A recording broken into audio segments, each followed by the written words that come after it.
വയനാട്ടിലെ മുണ്ടക്കൈയിൽ ഉരുൾപൊട്ടലുണ്ടായി 7ാം നാളും തിരച്ചിൽ പുരോഗമിക്കുകയാണ്.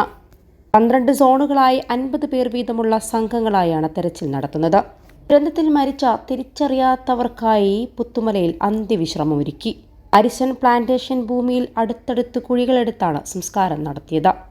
സർവ്വമത പ്രാർത്ഥനയോടെയാണ് സംസ്കാര ചടങ്ങുകൾ നടന്നത്. അവസാനമായി തന്റെ പ്രിയപ്പെട്ടവർക്ക് അന്ത്യാഞ്ജലി അർപ്പിക്കാൻ നിരവധി പേരാണ് പുത്തുമലയിലേക്ക് ഒഴുകിയെത്തിയത്. കാണാതായവർക്കായി ചാലിയാറിൽ തീരത്തും പരിശോധന നടന്നുവരികയാണ്.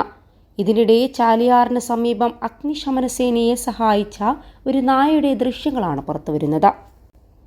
ചാലിയാറിന്റെ തീരത്ത് മണ്ണിൽ പുതഞ്ഞുകിടന്ന ഒരു മൃതദേഹം കണ്ടെത്തിയിരിക്കുന്നത് ഒരു വളർത്തുനായയാണ്.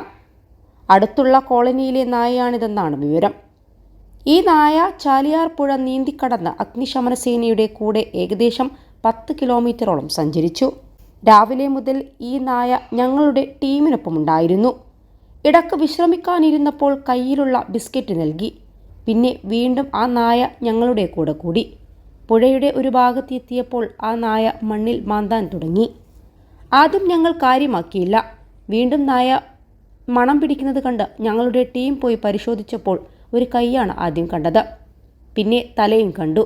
ഒരു സ്ത്രീയുടെ മൃതദേഹമായിരുന്നു. മണ്ണിൽ ആഴത്തിലാണ് അത് കിടന്നിരുന്നത്. തുടർന്നുള്ള തെരച്ചിലിൽ നായ ഞങ്ങൾക്കൊപ്പമുണ്ടായിരുന്നു എന്നാണ് അഗ്നിശമന സേനാംഗം ഒരു മാധ്യമത്തോട് പറഞ്ഞത്. 21 ലക്ഷത്തോളം സന്തുഷ്ടരായ ഉപഭോക്താക്കളും 2 ലക്ഷത്തോളം തിമിര ശസ്ത്രക്രിയകളും പൂർത്തിയാക്കിയ മലബാറിലെ ഏക കണ്ണാശുപത്രി Al Salama high hospital, hospital road, Perinthalmanna. അതോടൊപ്പം ദുരന്തത്തിൽ മരിച്ചവരുടെ മൃതശരീരങ്ങളും ശരീരഭാഗങ്ങളും തിരിച്ചറിയുന്നതിനുള്ള ശാസ്ത്രീയ പരിശോധനയ്ക്കായി ബന്ധുക്കളുടെ രക്തസാമ്പിൾ ശേഖരണവും തുടങ്ങിയിട്ടുണ്ട്. ആദ്യഘട്ടത്തിൽ ദുരന്ത മേഖലയിൽ നിന്നും ലഭിച്ച തിരിച്ചറിയാനാവാത്ത മൃതദേഹങ്ങളുടെ DNA ശേഖരിച്ചിരുന്നു. അടുത്ത ഘട്ടത്തിൽ ഇപ്പോൾ ശേഖരിക്കുന്ന രക്തസാമ്പിളുകളും DNAകളും തമ്മിലുള്ള പൊരുത്തം പരിശോധിക്കും.